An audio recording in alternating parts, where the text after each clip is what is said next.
लक्ष्य तक कैसे पहुंचा जाता है, लक्ष्य की सिद्धि कैसे होती है, लक्ष्य कैसे प्राप्त होता है, इस स्थान से हम लोगों को संकेत मिलता है।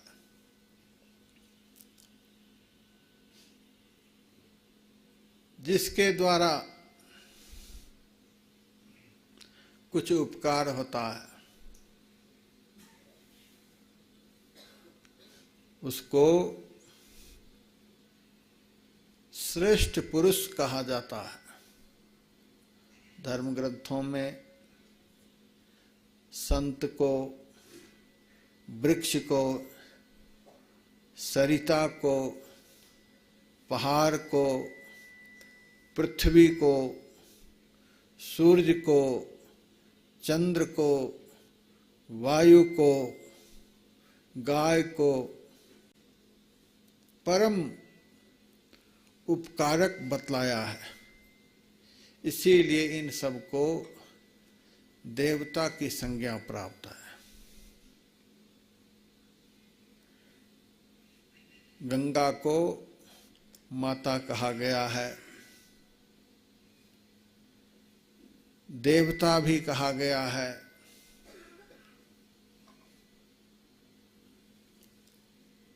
लक्ष्य की सिद्धि के लिए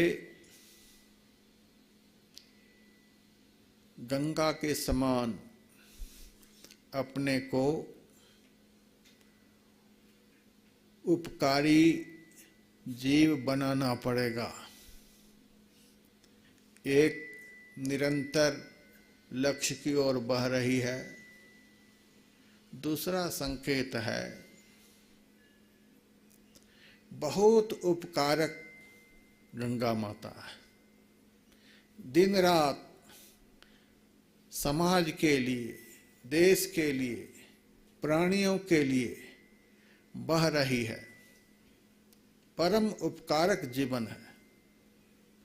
लक्ष्य को प्राप्त करने के लिए सही दिशा में गति होनी चाहिए और दिन रात परोपकार में जीना चाहिए।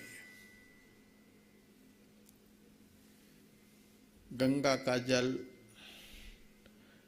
बड़ा निर्मल माना गया है, बड़ा पवित्र माना गया है।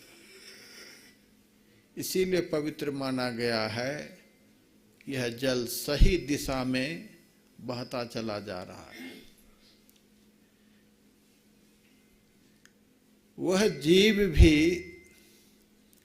परम पवित्र माना गया है जो जीव सही दिशा में दिन रात गति कर रहा है, सही लक्ष्य की ओर गति कर रहा है, परोपकारमय जीवन जी रहा है, अत्यंत निश्चल है, अत्यंत निष्कपट है, अत्यंत पवित्र है। वह जीव देवता के तुल्य समाज में आदरणीय माना गया है। यह स्थान बड़ा ही संकेतात्मक है। इस स्थान के सारे संकेतों को प्राप्त करके ही कोई लक्ष्य तक पहुंच सकता है, नहीं तो लक्ष्य विहीन हो जाएगा। जिस नदी का जल उद्गम की ओर नहीं बह रहा है, उस नदी का जल धीरे धीरे सूख जाता है। उस जल में धीरे धीरे बदबू आ जाती है, उसमें कीड़े हो जाते हैं। एक दिन उस जल का अस्तित्व मिट जाता है। वह बहता भी है तो उस जल को किसी देवताओं के ऊपर लोग चढ़ाते नहीं हैं,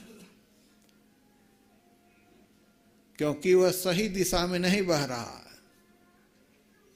संसार के बहुत सारे लोग हैं, दिन रात कार्य कर रहे हैं, दिन रात चल रहे हैं, लेकिन सही दिशा में नहीं चल रहे हैं, सही लक्ष्य की ओर नहीं चल रहे हैं।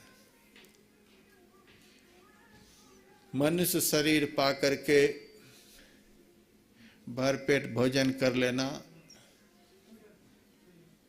यही परम कर्तव्य नहीं है।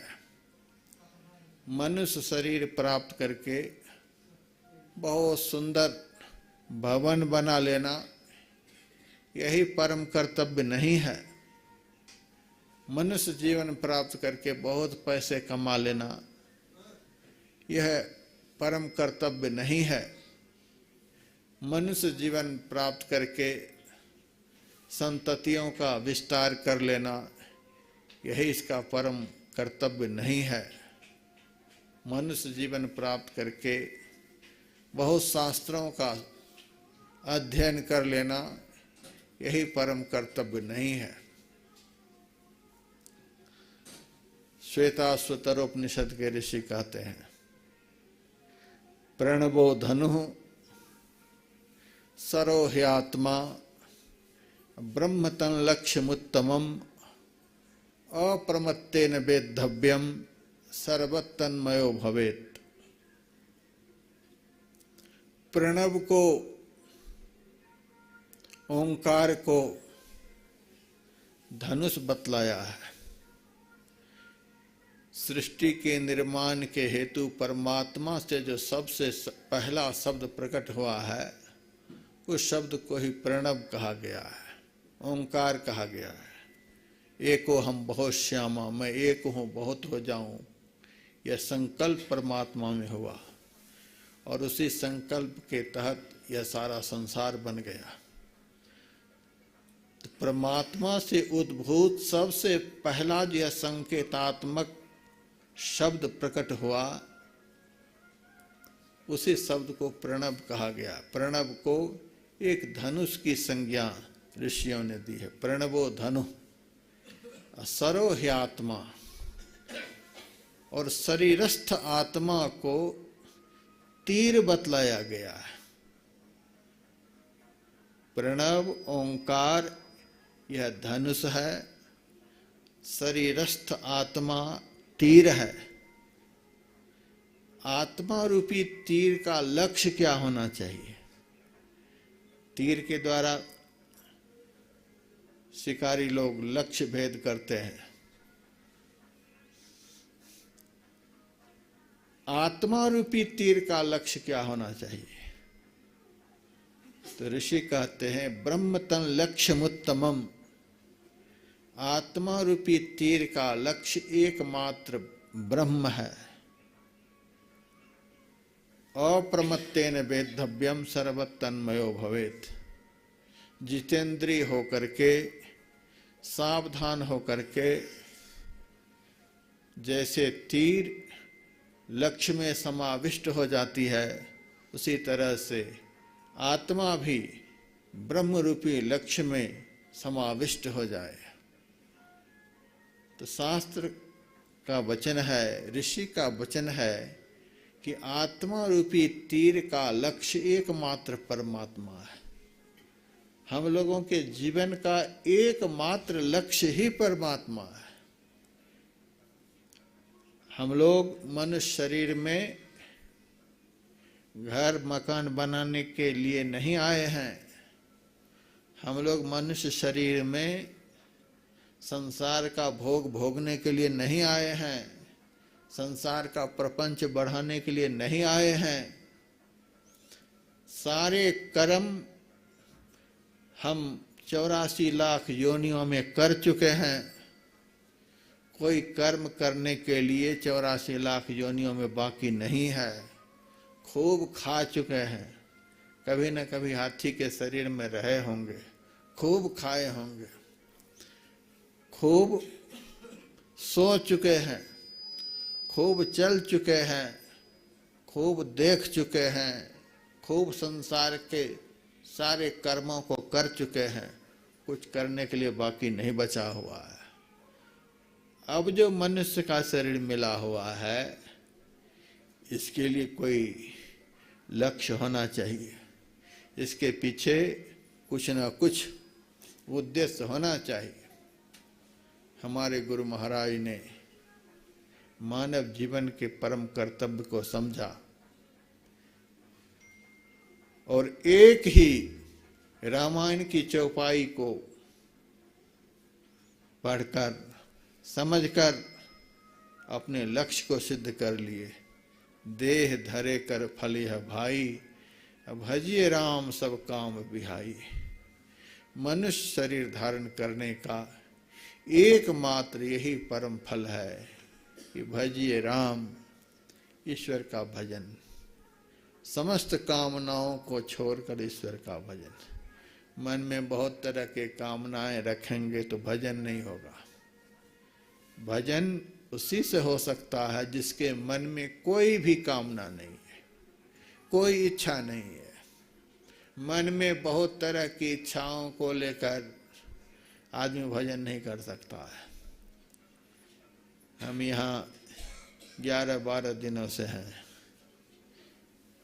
बहुत आश्रमों में गए, बहुत गुफाओं में गए, जा करके देखे।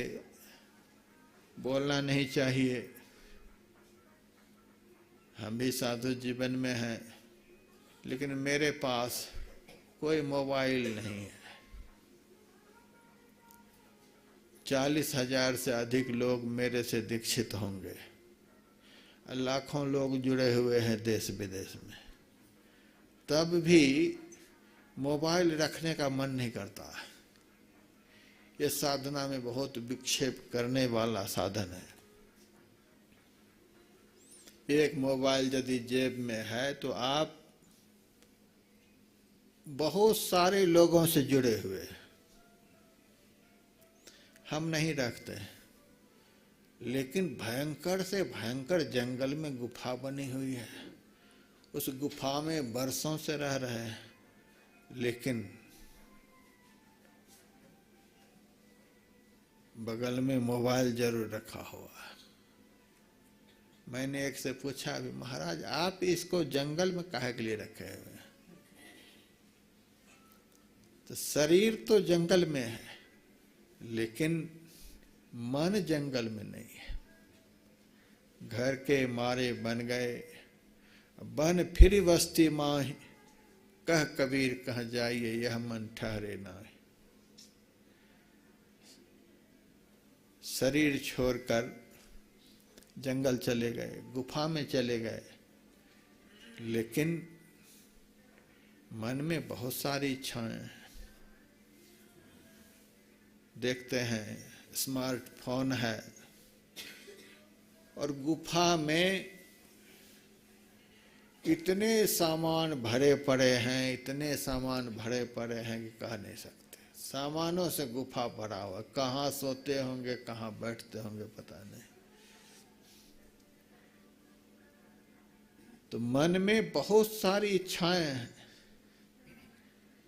मतंग मुनि ने सबरी से कहा था, बेटी मैं तो देह का त्याग करके जा रहा हूं, लेकिन तू इस कुटिया से बाहर मत जाना। सबरी कहती है, इस कुटिया से बाहर गए बगैर भगवान का दर्शन कैसे होगा? यहीं मैं बैठी रहूंगी तो भगवान का दर्शन कैसे होगा? मतंग मुनि ने कहा, जिनको जीवन में पहुंचे हुए संत नहीं मिले हैं, जिनको जीवन में आत्मोन्नति के शिखर पर पहुंचे हुए सद्गुरु नहीं मिले हुए हैं, उन्हीं को घर छोड़कर बाहर भटकने की जरूरत है। उन्हीं को इधर से उधर भटकने की जरूरत है। लेकिन जिनको जीवन में पहुंचे हुए सद्गुरु मिल गए, उनको दुनिया में कहीं भटकने की जरूरत नहीं है। सारे संसार में भटकना चाहिए, किस लिए? एकमात्र पहुंचे हुए संत की खोज में, एकमात्र पहुंचे हुए सद्गुरु की खोज में। जीवन में पहुंचे हुए संत मिल जाएं, जीवन में पहुंचे हुए सद्गुरु मिल जाएं, तो संसार में कहीं भी भटकने की जरूरत नहीं है। बेटी तुम कहीं भटकना नहीं, इसी कुटिया में रहना। लेकिन ध्यान रहे, इस कुटिया को सदैव खाली रखना। राम उसी कुटिया में आते हैं जिस कुटिया में केवल कुटिया वाला ही रहता है और कुछ नहीं रहता है।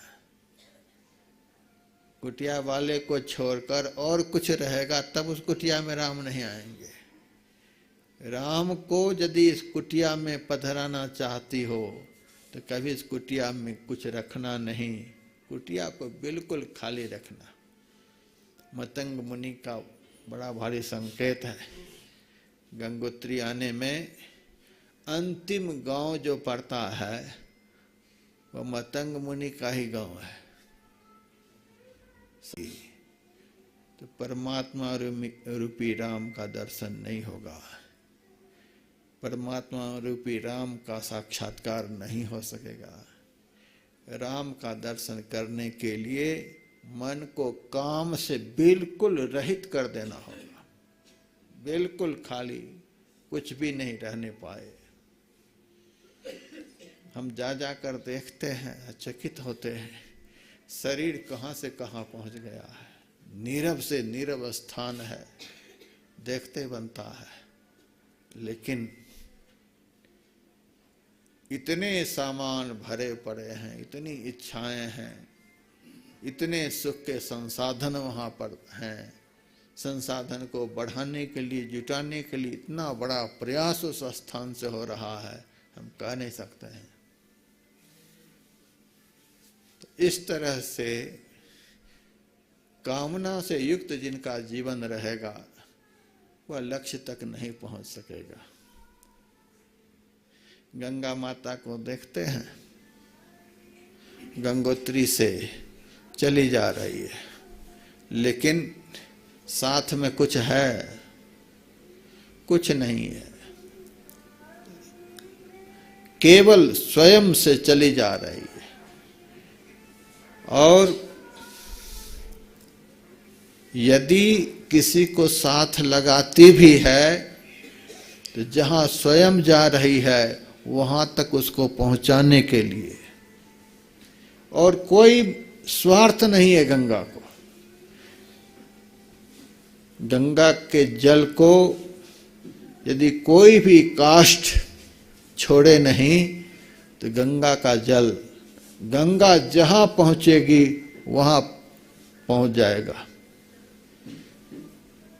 तो गंगा किसी को साथ लगाती है तो उसको लक्ष्य तक पहुंचाने के लिए, इस ख्याल से नहीं कि इसके साथ में होने से हमको कोई सुख मिलेगा। तो कामना रहित जीवन हो तब भजन होगा। देह धरे कर फलिह भाई, भजिए राम सब काम बिहाई। समस्त कामनाओं को छोड़कर राम का भजन करना चाहिए। गुरु महाराज ने रामायण की एक चौपाई को पकड़ ली और इसी से उनका कल्याण हो गया। बस एक चौपाई, मनुष्य जीवन का यही एक परम लक्ष्य है। और यह चौपाई किसके मुंह से निकली है? सुग्रीव के मुंह से। सुग्रीव एक बंदर था। त्रेता युग का बंदर भी मनुष्य का शरीर जीव को किस लिए मिला है इसको जानता था, लेकिन कलयुग का मानव मनुष्य शरीर किस लिए मिला है यह नहीं जानता है। बंदर बोल रहा है, देह धरे कर फलिह भाई, भजिए राम सब काम बिहाई। आत्मा रूपी तीर का एकमात्र लक्ष्य परमात्मा है। परमात्मा की तरफ गति करना, यही इस स्थान से संकेत मिलता है। गंगा बहुत पत्थरों से टकराती हुई, पहाड़ों से टकराती हुई, पेड़ों से टकराती हुई, बहुत जगह से टकराती हुई रुक नहीं रही है। यह धारा यदि रुक जाए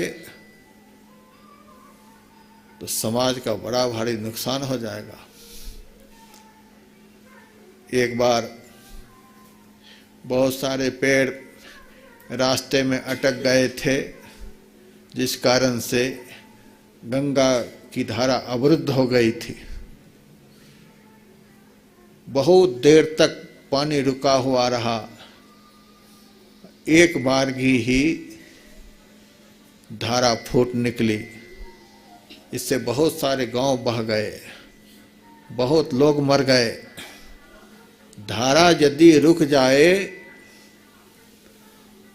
तो बड़ा भारी नुकसान।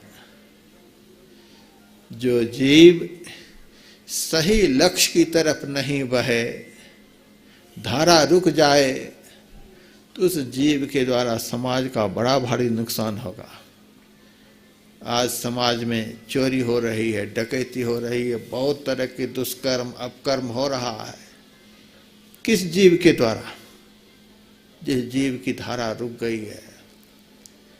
लेकिन जो सही दिशा में जा रहा है, एक साधु है, संत हैं, अकेले हैं, लेकिन कहीं भी जाते हैं तो 10 ठो समाज को परमात्मा की तरफ लगाए जाते हैं, परमात्मा की तरफ लगाए जाते हैं। कुछ न कुछ सुना करके, समझा करके सही दिशा में उनको लेकर के जाते हैं।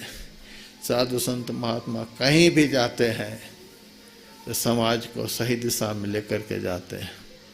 लेकिन संसार के लोग धारा विहीन हैं, उनकी धारा रुक गई है।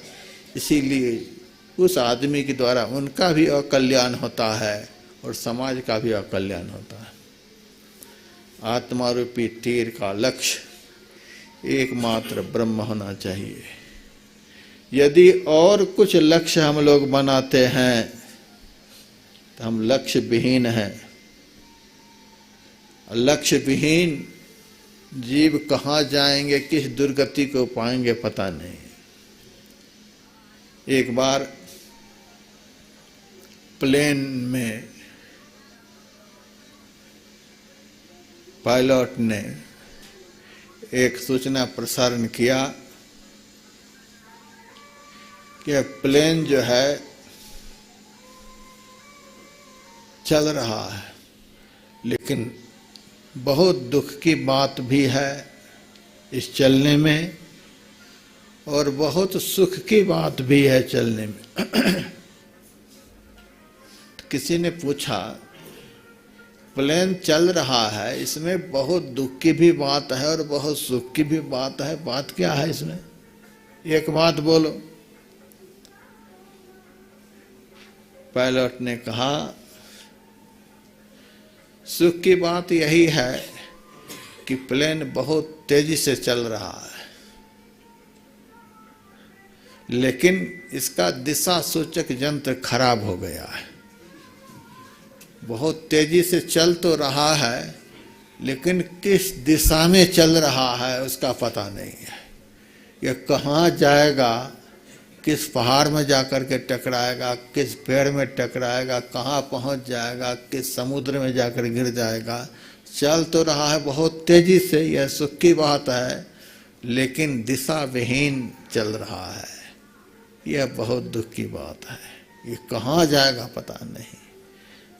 तो उसी तरह से संसार के मानव दिन रात कर्तव्य तो कर रहे हैं, दिन रात चल तो रहे हैं, दिन रात कहीं ना कहीं गति तो कर रहे हैं, दिन रात बहुत तरह के कर्मों को कर रहे हैं, लेकिन किस दिशा में जा रहे हैं पता नहीं है। लक्ष्य विहीन जीवन है। इस स्थान से हम लोगों को संकेत लेकर के जाना है। गंगा जिस दिशा में बह रही है उसी दिशा में हम लोगों को भी बहना है। गंगा जिस तरह से संघर्ष करती हुई लक्ष्य की ओर जा रही है, उसी तरह से संघर्ष करते हुए हमें लक्ष्य को पाना है। गंगा जिस तरह से दूसरे को पवित्र बनाती हुई जा रही है, उसी तरह से समाज को पवित्र करता हुआ हमें आगे बढ़ना है। बहुत संकेतात्मक स्थान है। गंगा में जो उपकारिता की भावना है, उसी भावना से हम लोगों को जीना है। दिन रात अपने सुख के लिए जीना, अपने परिवार के लिए जीना, अपने बच्चों के लिए जीना है, अपने सगे संबंधियों के लिए जीना। यह जीना किसी काम का नहीं है। समाज के लिए जीना, संसार के लिए जीना, देश के लिए जीना, ऐसा हमारा जीवन होना चाहिए। तो गंगा माता सही दिशा में जा रही है। सही दिशा से तात्पर्य लक्ष्य की ओर जा रही है, अपने उद्गम की ओर जा रही है। संसार में जितना भी जल है, सुबह भी बतलाया गया था, समस्त जल का उद्गम स्थान समुद्र है। समुद्र धरती पर नहीं रहेगा तो एक बूंद जल कहीं देखने को नहीं मिलेगा। समस्त जलाशयों का उद्गम स्थान समुद्र है।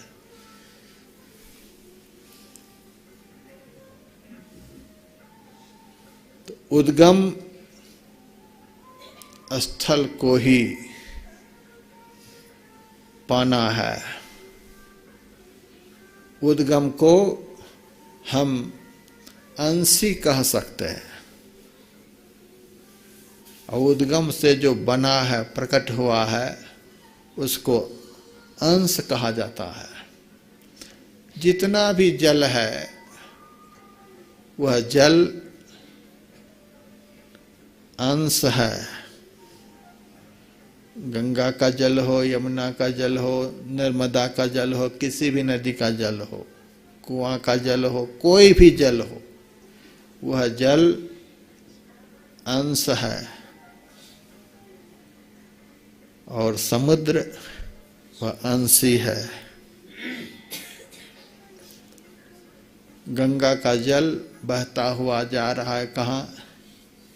अपने अंशी से मिलने के लिए, अंश अंशी से मिलने के लिए जा रहा है। गंगा के जल से हमें संकेत मिल रहा है, यह जल अपने अंशी से मिलने के लिए जा रहा है।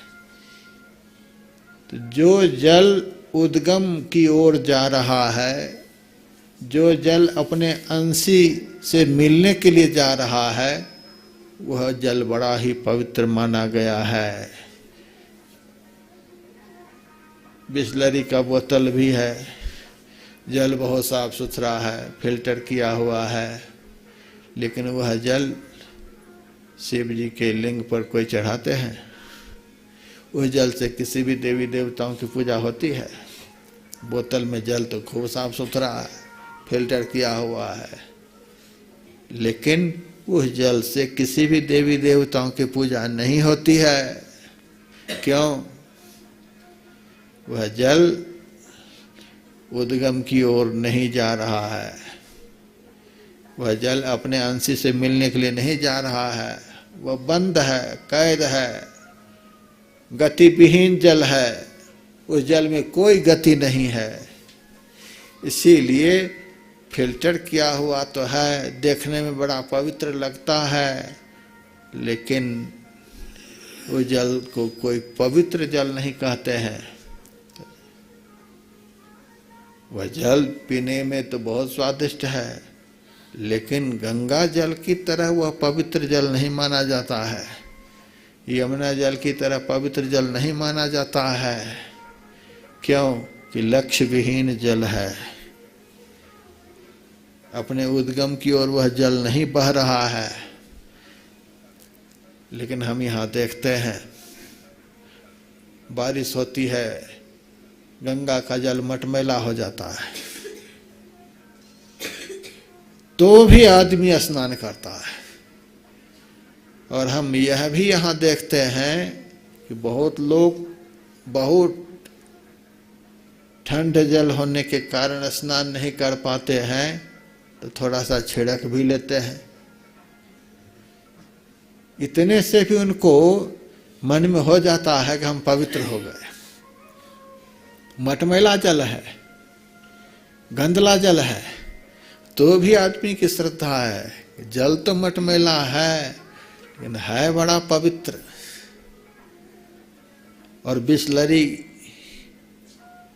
के बोतल में जो जल है देखने में तो बड़ा स्वच्छ है, लेकिन उसको कोई माथे पर नहीं छिड़कता है।